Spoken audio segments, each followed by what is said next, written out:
Good morning, students. Today we will do Geography Chapter 2 Inside Our Earth. In this chapter, we will cover following topics: planet Earth, interior of the Earth, our crust, mantle, core, rocks and their types, igneous, sedimentary, metamorphic rocks, use of rock cycle, and minerals. Okay, planet Earth. The Earth is we in which the human life is not absolute, मतलब कि पृथ्वी जहाँ पर हम इंसान रहते हैं वो totally spherical shape नहीं है, वो ऊपर और नीचे से फ्लैट है, टॉप और बॉटम उसका फ्लैट है और बीच का हिस्सा जो मिडिल का हिस्सा है वो ब्लज्ड है. So the interior of the earth, the earth interior is divided into the three: crust, mental, core. Okay, जैसे हमारा ओनियन, जैसे आपने ओनियन देखा होगा, प्याज, जैसे उसकी लेयर्स रहती है, सेम उसी प्रकार हमारे प्लैनेट अर्थ की भी कई सारी लेयर्स है जिसको मैं अभी आगे आपको बताऊंगा. Crust, the upper most layer of the earth surface is called crust. तो जो सबसे ऊपरी हिस्सा है उसे हम क्रस्ट कहते हैं. इट इज़ द थिनेस्ट, ये सबसे थिनेस्ट लेयर है. It is about the 35 kilometre on the land mass. तो हम इस क्रस्ट को टू पार्ट्स में डिवाइड करते हैं. एक होता है कॉन्टिनेंटल, दूसरा होता है ओशनिक. कॉन्टिनेंटल में इसकी जो डेप्थ है, मतलब गहराई, 35 किलोमीटर होती है और ओशन के अंदर इसकी गहराई, डेप्थ जो है वो आपकी 5 किलोमीटर्स होती है.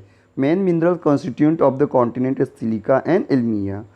The oceanic crust mainly consist of the silica and magnesium. तो जो ओशनिक क्रस्ट है वो सिलिका और मैग्नीशियम से मिलके बनी हुई है. Okay, now mantle, this layer extended up to the depth of 2900 kilometre. तो जो हमारी मेंटल क्रस्ट के बाद आती है मेंटल, जिसकी डेप्थ, गहराई है 2900 किलोमीटर. और उसके बाद आता है core, the interior most layer. ठीक है, the radius of the core is about 3500. तो जो कोर की रेडियस है वो आपकी 3500 किलोमीटर है. ठीक है, इसका टेम्परेचर सेंटर में बहुत ज़्यादा हाई होता है. Now we will cover the topic rocks. Okay, rocks, the any natural mass of a mineral matter that makes up the earth crust is called rocks. तो रॉक्स जो है वो नेचुरल गिफ्ट है. Okay, and they help in the formation of the crust, मतलब कि जो ऊपरी layer है हमारे अर्थ की, लैंड की, वो क्रस्ट और वो रॉक से बनी हुई है. It can be a different size, colour and texture. तो जो लेयर है या जो रॉक्स है वो डिफरेंट कलर, साइज और टेक्सचर्स के ऊपर डिपेंड करता है. तो जो रॉक्स हैं वो उसके हम थ्री क्लासीफाइड कर सकते हैं. पहला होता है igneous rocks, sedimentary rocks and the metamorphic rocks. Okay, now here you can see the type of rocks: igneous rocks, sedimentary rocks, and here is the metamorphic rock. Now igneous, when the molten magma cools it becomes solid are called igneous. तो जब जो ज्वालामुखी है, जब volcano eruption होता है और उसके अंदर से, ठीक है, जो मैग्मा बाहर आता है और वो बाहर आने के बाद अर्थ सरफेस पे कूल हो जाता है और सॉलिड रूप ले लेता है, ठीक है, तो उसे हम इग्नियस रॉक्स कहते हैं. They are also called the primary rocks, इसे हम प्राइमरी रॉक्स भी कहते हैं. There are the two types, एक होता है एक्सट्रैक्टिव और एक होता है इंसेक्टिव. When the molten lava comes on the earth surface it rapidly cools down. तो जब मॉल्टन मैग्मा हमारी अर्थ के सरफेस में आता है और तुरंत ठंडा होना शुरू हो जाता है तो उसे हम एक्सट्रैक्टिव कहते हैं. और इंसेक्टिव वो होता है जो मॉल्टन मैग्मा अर्थ के अंदर में धीरे धीरे कूल होता है. Okay, now sedimentary rocks. Sedimentary rocks क्या होता है? Rocks roll down, crack and heat each other and broke down. जब बड़े बड़े पत्थर, चाहे वो किसी भी कारण से हो, चाहे आपस में टकराने के कारण हो, चाहे वो हवाओं की इससे टकराने के कारण हो या पानी के कारण हो, जब वो छोटे छोटे पार्टिकल्स में ब्रेक होना शुरू हो जाता है तो हम उसे कहते हैं सेडिमेंट्स. ओके, इसी से बना है सेडिमेंट्री रॉक्स. सेडिमेंट्स मतलब कि बड़े बड़े रॉक्स के या जो बिग साइज के रॉक्स होते हैं उसके small particles. These sediments are transported and deposited by the wind, water etc. और यही सेडिमेंट्स जो छोटे छोटे पार्टिकल्स है या ग्रेवल्स है वो हवाओं के द्वारा या पानी के द्वारा, ठीक है, नीचे की ओर आया जाता है, मतलब कि लैंड एरिया में आता है. और जब वो आके यहाँ पे डिपॉजिट होता है तो ये एक के ऊपर एक लेयर बनाते जाता है और एक सॉलिड रूप ले लेता है, ठीक है, जिसे हम कहते हैं सेडिमेंट्री रॉक्स। एग्जाम्पल है इसका सैंडस्टोन। सेडिमेंट्री रॉक्स में ऑल्सो कंटेन द फॉसिल। कुछ सेडिमेंट्री रॉक्स में अब फॉसिल्स भी मिलते हैं। फॉसिल्स क्या होते हैं कि हजारों साल के जो डिकम्पोज्ड या अवशेष होते हैं, चाहे वो जानवरों के हो, चाहे वो आज से हजारों साल पहले हुए पेड़ पौधे के ही क्यों ना हो, हमें किसी किसी सेडिमेंट्री रॉक्स में इस प्रकार के डिकम्पोजिशन ऑफ डेड एनिमल्स और प्लांट मिल जाती है। Now metamorphic rocks. Under the great heat and pressure igneous and sedimentary rocks can change into the metamorphic rocks. तो जब बहुत ज़्यादा हम इग्नियस रॉक्स या सेडिमेंट्री रॉक्स को बहुत ज़्यादा हीट या प्रेशर देती है, तो इस प्रेशर और हीट के कारण जब ये इग्नियस या सेडिमेंट्री रॉक्स जो ये प्रोसेस से गुजरते हुए ये एक मेटाट्रॉपिक रॉक्स में चेंज होता है। एग्जाम्पल है clay change into the slate, जिसमें हम लिखते हैं लाइमस्टोन इनटू मार्बल। लाइमस्टोन चूना पत्थर बहुत ज़्यादा हीट और प्रेशर के कारण किस में चेंज हो जाता है, वो चेंज होता है मार्बल, जो हम घरों में टाइल्स के रूप में या फ्लोर के रूप में यूज़ करते हैं। Now the uses of rocks. Rocks are used for the construction activity. तो रॉक्स जो है नेचुरल गिफ्टेड है, they use for making dams, road, buildings. And some of the here are the other uses of rocks: limestone, white in color, okay, for making cement; coal, black in color, fire, producing energy, okay, chalk, white in color, for writing, okay, sandstone, red in color होता है, building materials के काम आता है। आपका जो red fort है दिल्ली में, वो किससे बना हुआ है, सैंडस्टोन से बना है। So these are the some example of the rocks and their uses.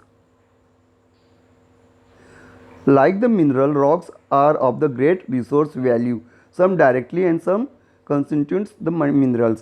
तो जो रॉक्स हैं एक नेचुरल गिफ्ट है जो हमारे कई तरीके से काम आता है। Even the rocks contain the minerals also. Soil are derive from the weathering of rocks. तो जो हमारी सॉइल है उसमें भी कहीं ना कहीं कुछ परसेंट रॉक्स के भी पार्टिकल्स आपको मिल जाते हैं। Almost all types of building material used for the paving the roads, floor और बिल्डिंग वॉल्स। तो जैसे मैंने आपको बताया जो रॉक्स एक नेचुरल गिफ्ट है, इसका कई प्रकार से यूज़ होता है कंस्ट्रक्शन ऑफ रोड बनाने में, ठीक है, बिल्डिंग के कंस्ट्रक्शन में, डैम्स के कंस्ट्रक्शन में। Rocks are the source of the previous metal like precious metal like gold, silver. तो रॉक से हमें कई प्रीसियस मतलब बहुमूल्य धातु मिलती है, जिसे हम इंग्लिश में मिनरल्स कहते हैं, जैसे गोल्ड हो गया, सिल्वर हो गया, okay. Apart from the minerals and fossil fuels, even rocks wastes have been used in manufacturing various articles. So we get the some fossil fuels from the rocks also. Now here we can, in this picture we can see the different uses of the rocks. Now rock cycle.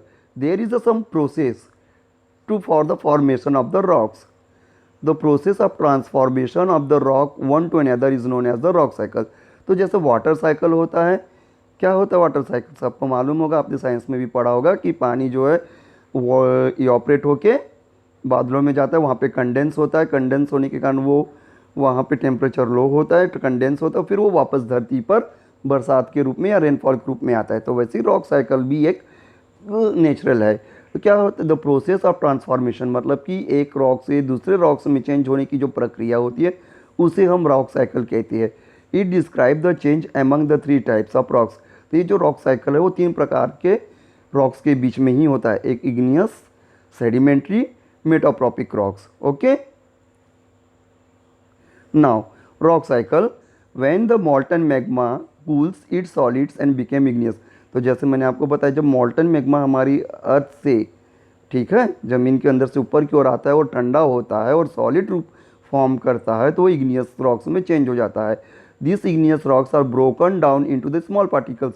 और जब यही igneous rocks जब चाहे वो किसी भी कारण से हो, चाहे वो ह्यूमन एक्टिविटी के द्वारा हो, चाहे वो किसी क्लाइमेटिक चेंज के द्वारा हो, ठीक है, या नेचुरल वे में हो, जब ये रॉक्स जो है स्मॉल पार्टिकल्स में ब्रेक्स होते हैं और इनके पार्टिकल्स को पानी के द्वारा या हवा के द्वारा ट्रांसपोर्ट करके ज़मीनी हिस्सों में या प्लेन एरिया में लाया जाता है, तो उसे हम कहते हैं सेडिमेंट्स। और इसी sediments, this Smaller grains of rocks keep moving toward the basin and lower region and gradually form the sedimentary rocks.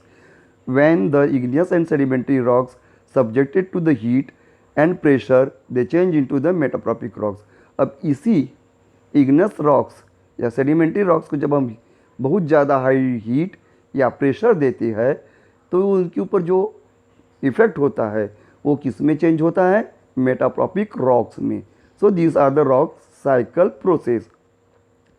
For the formation of rocks it takes the thousands of year. जैसे मिट्टी के 1 inch layer को बनने के लिए हज़ारों साल लगता है, उसी प्रकार ये रॉक साइकिल है और रॉक्स बनने के लिए हज़ारों साल का समय लगता है. Minerals are naturally occurring substance. Minerals जो है वो हमको नेचर के द्वारा गिफ्टेड है. Okay, it's not a human made resource. Physical, it contains certain physical property and definite chemical proportion composition. तो देखिए जो मिनरल्स उसका एक फिजिकल प्रॉपर्टी होती है और एक डेफिनेट केमिकल कंपोजिशन भी होता है.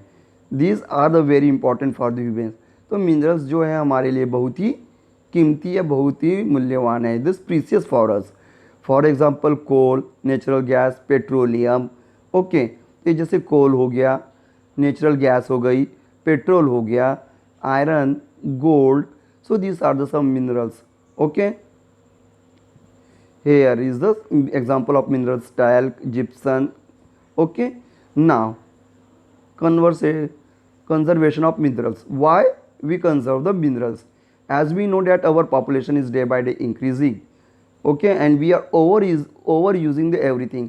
हमारी जैसे जैसे पॉपुलेशन बढ़ रही है, हमारी वांट्स बढ़ रहे हैं, हम उसका मिसयूज़ कर रहे हैं. ठीक है, हम जैसे पेड़ पौधों को या जंगलों को काट के अपने लिए रहने की जगह बना ली, बिल्डिंग बना लिए, नदियों के ऊपर हमने डैम्स कंस्ट्रक्ट कर लिया, हिली रीजन या हिली एरिया को काट के. तो हम इन किसी भी चीज़ का ओवर यूज़ जो हो रहा है ना, उसे हमको सोच के करना या अपने प्रेजेंस ऑफ माइंड को उपयोग करते हुए करना चाहिए, जिससे जो मिनरल्स है, चाहे वो फॉसिल फ्यूल हो, कोल हो या पेट्रोल हो, हम आने वाले जनरेशन के लिए बचा के रखें. So this chapter is completed and in coming class I will give you question and answer.